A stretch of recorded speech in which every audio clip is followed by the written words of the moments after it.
Olá, tudo bem? O tema de hoje é muito importante. Em nossos dias, depois de Cristo, sabemos que a salvação é pela graça, mediante a fé no Cristo que já veio. Mas como era a salvação antes de Cristo? Para saber sobre isso e responder essa pergunta, eu convido você a saber a verdade sobre o santuário.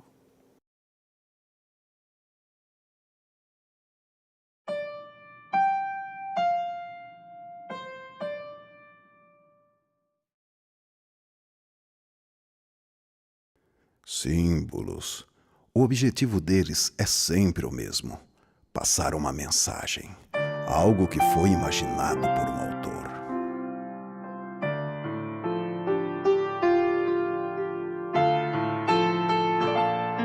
Mas para entender a mensagem, é preciso entender os símbolos e o que eles querem dizer. Se os símbolos não são compreendidos, o simbolismo não passa de um indecifrável mistério. Compreender os símbolos é o único jeito de entender por completo a mensagem do autor.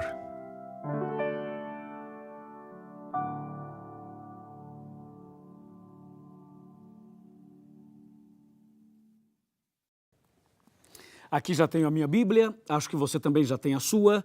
Pegue uma caneta, pegue um caderno, tome nota dos textos e também das informações que aqui serão passadas. Ok, vamos abrir a Bíblia então no livro de Êxodo, capítulo 25, versículos 8 e 9. Está escrito: "E me farão um santuário para que eu possa habitar no meio deles, segundo tudo que eu te mostrar para modelo do tabernáculo e para modelo de todos os seus móveis, assim mesmo o fareis." Bem, Deus pediu a Moisés que ele construísse um santuário. E para que Moisés pudesse fazer o santuário, Deus mostrou uma visão e ele viu o santuário celestial. O santuário celestial era o modelo através do qual Moisés deveria fazer um santuário terrestre. É bem curioso isso, porque Moisés não era construtor, Moisés não era arquiteto, nada disso, mas de acordo com a visão que Deus havia lhe mostrado, então Moisés agora partiu para a construção, sob a direção de Deus, é claro. Para confirmar essa ideia da visão que ele teve e do santuário celestial, eu quero ler com você Apocalipse 11, verso 19, que diz assim: "Abriu-se então o santuário de Deus que se acha no céu, e foi vista a arca da aliança no seu santuário. E sobrevieram relâmpagos, vozes, trovões, terremoto e grande saraivada." Você ouviu isso? A primeira parte do verso 19 é bem esclarecedora, porque diz assim: "Abriu-se então o santuário de Deus que se acha no céu." Então, o santuário terrestre era uma cópia, uma réplica do santuário celestial. Agora, como era então esse santuário? Como foi que Moisés construiu esse santuário?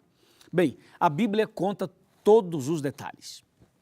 Como o nosso tempo aqui não é tão grande assim, nós vamos direto aos detalhes mais importantes.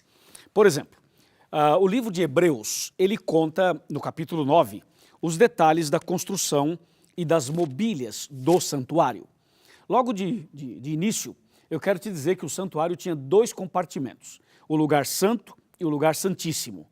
Mas, antes do lugar santo, havia um outro ambiente conhecido como pátio ou átrio. E tanto no pátio, quanto no lugar santo, quanto no lugar santíssimo, ali tinha alguns objetos interessantes. É isso que eu vou ler agora e vou explicar a você. Bom, abra a Bíblia comigo, por favor, em Hebreus 9, a partir do versículo 1. Olha que interessante essa leitura. Está escrito: "Ora, a primeira aliança também tinha preceitos de serviço sagrado e o seu santuário terrestre. Com efeito, foi preparado o tabernáculo, cuja parte anterior, onde estavam o candeeiro e a mesa e a exposição dos pães, que se chama o santo lugar. Por trás do segundo véu se encontrava o tabernáculo, que se chama o Santo dos Santos, ao qual pertencia um altar de ouro para o incenso e a arca da aliança totalmente coberta de ouro, na qual estava uma urna de ouro contendo o maná, o bordão de Arão, que floresceu, e as tábuas da aliança. Verso 5. E sobre ela os querubins da glória, que com a sua sombra cobriam o propiciatório. Dessas coisas, todavia, não falaremos agora pormenorizadamente. Que texto esclarecedor. Bom, vamos conversar sobre esse detalhe. Então você pode ver o santuário e vamos começar pelo pátio. No pátio tinha dois objetos. Tinha uma pia ou uma bacia com água e do outro lado havia um altar de sacrifício. Quando a gente entra no lugar santo, estamos entrando no lugar santo, você encontra de um lado uma mesa com 12 pães, 2 pilhas de 6. E os pães eram conhecidos como pão da proposição, ou pães asmos, que eram pães magros, feitos sem fermento, somente com a flor da farinha. 12 pães. Do outro lado havia um castiçal, e esse castiçal tinha 7 lâmpadas. E as 7 lâmpadas ficavam acesas dioturnamente. Um pouco mais para frente, quase na divisa do Santo para o Santíssimo, havia um outro altar, que era o altar de incenso, onde se queimava o incenso. Quando a gente sai do lugar santo e entra no Santíssimo, você percebe que tem uma cortina, um véu. Esse véu era justamente a separação, a divisória entre o Santo e o Santíssimo. Entramos agora no Santíssimo. E no Santíssimo havia uma caixa grande, que a Bíblia chama de Arca da Aliança, ou Arca do Concerto. Dentro dessa arca haviam 3 objetos. Estava ali as tábuas dos 10 mandamentos, estava ali a vara de Arão que floresceu e também o maná. Essas 3 coisas estavam dentro daquela Arca da Aliança. E em cima da arca havia uma tampa. Essa tampa era conhecida como propiciatório. E a tampa propiciatório. Então, em cima dessa tampa, em cima do propiciatório, haviam 2 anjos querubins feitos de ouro, ouro maciço, e eles eram curvados um de frente para o outro. Assim, estava completa ou completo o lugar santíssimo. Agora vem a pergunta, para que servia tudo isso? Qual era o propósito de tudo isso? Bem, Deus queria ensinar para o povo de Israel e para todas as pessoas a mensagem do plano da salvação. Só que Deus queria ensinar o plano da salvação antes mesmo de Jesus morrer na cruz. Resumindo, todo esse santuário e tudo que estava dentro dele tinha um significado importante e apontava para Jesus. Tudo que estava no santuário apontava para Jesus. Era representação de Cristo Jesus. Entendeu? Ok, então vamos analisar os detalhes. No lugar, ou melhor, no pátio, aquela bacia com água, aquela pia com água, a água era um símbolo de algumas coisas. Simbolizava a palavra de Deus, simbolizava o Espírito Santo e simbolizava o batismo. Ok? Agora, aquele altar de sacrifício no pátio representava o sacrifício de Jesus, porque era ali que eles sacrificavam os cordeiros todos os dias. Entrando no lugar santo, aquela mesa com 12 pães, o pão em si representa Jesus, o pão da vida, como diz João 6,48. E o número 7 representava as 7 igrejas de Apocalipse, Apocalipse 1, 2 e 3. E o fato da luz ficar acesa dioturnamente representava Jesus, que em João 8,12 é apresentado como a luz do mundo. Aí, ainda no lugar santo, do outro lado, você tem ali o altar de incenso. E esse altar de incenso representava as orações, o culto, a adoração que o povo de Deus realiza para com Deus, era ali representado por aquele altar de incenso.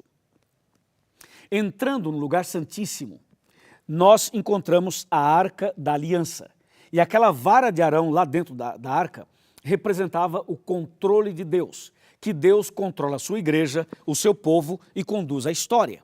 Que o mundo inteiro está nas mãos de Deus, inclusive a igreja está também nas mãos de Deus. O maná representava a providência divina. Deus providencia o pão que você precisa e o necessário para o seu sustento.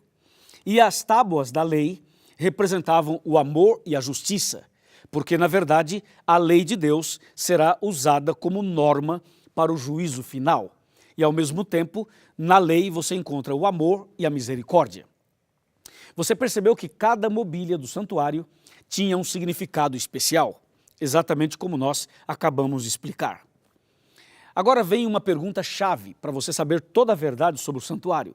Como era o ritual do santuário? O ritual era mais ou menos assim. O pecador reconhecia o seu pecado e então ele pegava um cordeiro sem defeito, sem mancha, e o pecador colocava a mão sobre a cabeça do cordeiro e fazia uma oração a Deus e confessava os seus pecados para Deus com a mão sobre o cordeiro. E aí o pecador dizia: Senhor Deus, eu reconheço que eu sou pecador e reconheço que o salário do pecado é a morte, mas eu não quero morrer, então eu quero colocar sobre o cordeiro o meu pecado e a minha culpa. E ele transferia para o cordeiro aquilo e em seguida ele matava o cordeiro. Matava o cordeiro. E o cordeiro morria no lugar do pecador. Assim era o ritual do santuário. Todos os dias os cordeiros eram sacrificados pelo pecador e também pelo sacerdote. E um detalhe importante, o sacerdote pegava o sangue do animal, colocava numa pequena vasilha, entrava no lugar santo e aspergia aquele sangue nas cortinas. E além disso, ele pegava o seu polegar direito e molhava no sangue e colocava nas quatro pontas do altar. Esse era um ritual feito de manhã e à tarde, todos os dias. Todos os dias, ok? Isso só era feito por causa do sacrifício do cordeiro e por causa do perdão que era dado ao pecador. Entendeu? Para falar mais um pouquinho sobre isso, eu quero sentar aqui e explicar os detalhes finais desse ritual. Ok, você já está sentado aí, por favor, então agora presta bem atenção. No lugar santo, somente entrava o sacerdote, 2 vezes por dia. Mas no lugar santíssimo, somente entrava o sumo sacerdote, sozinho, 1 vez no ano. E esse dia que o sumo sacerdote entrava no Santíssimo, a Bíblia menciona que era chamado ou conhecido como o dia da expiação. Era o dia em que o sumo sacerdote apresentava para Deus os pecados e as confissões, os arrependimentos do povo durante o ano inteiro. Aí Deus se manifestava, a manifestação de Deus era em cima da arca, em cima do propiciatório, e aquela manifestação de Deus era conhecida como Shekinah. E quando Deus se manifestava, Deus perdoava os pecados do povo, pecados cometidos durante o ano inteiro. O sumo sacerdote, quando entrava no Santíssimo, ele tinha 2 animais. Um animal ele mantinha vivo, que representava Satanás. E o outro animal era sacrificado, que representava Jesus e o sacrifício de Jesus. Então, o sumo sacerdote oferecia o sangue desse animal, que representava Jesus, em favor do perdão dos pecados das pessoas durante o ano inteiro. Deus se manifestava, perdoava, o sumo sacerdote saía, comunicava o povo, havia uma festa, uma comemoração, e aquele outro animal vivo era levado para o deserto e era abandonado lá. Lá ele ficava, lá ele morria, lá ele era abandonado. Esse animal que era levado para o deserto era um símbolo de Satanás, que durante 1000 anos estará nessa terra vagueando solitário de um lado para o outro. Deu para você entender? Tudo isso era o ritual do santuário. Agora você deve estar pensando: Pastor Luiz, que interessante tudo isso. E ainda hoje existe esse ritual? Não, já não existe mais. Quando foi que acabou? Quando terminou tudo isso? Veja o que diz aqui Mateus 27, versículos 50 e 51. Está bem aqui. E Jesus, clamando outra vez com grande voz, entregou o Espírito. E eis que o véu do santuário se rasgou em 2 partes, de alto a baixo. Tremeu a terra, fenderam-se as rochas. Ouviu isso? Então, todo o ritual do santuário apontava para Jesus. O altar de sacrifício era o sacrifício de Jesus. O cordeiro era símbolo de Jesus, o cordeiro de Deus. O sacerdote era um símbolo de Jesus Cristo, nosso sacerdote. O sumo sacerdote era um símbolo de Jesus, nosso sumo sacerdote. Todas aquelas mobílias e todos os rituais apontavam para Jesus. Quando Jesus morreu na cruz, então o véu do santuário se rasgou de alto a baixo, mostrando uma intervenção divina e mostrando que aquele ritual estava chegando ao seu final. Sabe por quê? Porque Jesus, o Cordeiro de Deus, que tira o pecado do mundo, como diz João 1,29, estava morrendo na cruz. Consequentemente, não tinha mais sentido matar um cordeirinho, matar um animalzinho e fazer um ritual. Então, é importante que você saiba que quando Jesus morreu na cruz, o véu do santuário se rasgou, tudo aquilo acabou e agora nós olhamos para Jesus, o Cordeiro de Deus, e nele nós temos a salvação. Olha que interessante para você finalmente entender o tema. Hoje, depois de Cristo, nós somos salvos pela fé no Cordeiro que já veio. Mas antes de Cristo, as pessoas eram salvas pela fé no Cordeiro que viria. Tanto antes como depois de Cristo, a salvação é pela graça mediante a fé. Então agora, você não precisa fazer mais sacrifícios. Basta você se ajoelhar, orar a Deus e pedir a Deus perdão, confessar os seus pecados. Faça isso em nome de Jesus. E Jesus, o Cordeiro de Deus, que já morreu por você, agora ele é o seu advogado, ele intercede por você. Não precisa de sangue de animal, porque o sangue dele já foi derramado. Então agora você pode ser perdoado, lavado, remido pelo sangue de Jesus. Amém? Você aceita o sacrifício de Jesus em seu favor? Você aceita o sangue derramado por ele para purificar você de todo o pecado? Meus parabéns, eu também aceito. Louvado seja Deus. O Cordeiro morreu, o Cordeiro ressuscitou e em breve Jesus virá para nos buscar. Se você aceita essa mensagem, se você aceita Jesus na sua vida, eu vou orar por você. Oremos. Querido Pai Celestial, obrigado pelo sacrifício de Jesus e obrigado porque todo o ritual do santuário nos ajuda a entender o plano da salvação. Abençoa, Senhor, essa pessoa que estudou comigo hoje e que tomou uma decisão de aceitar o sacrifício de Cristo e de, a partir de hoje, ser lavado e remido pelo sangue do Cordeiro. Em nome de Jesus, amém.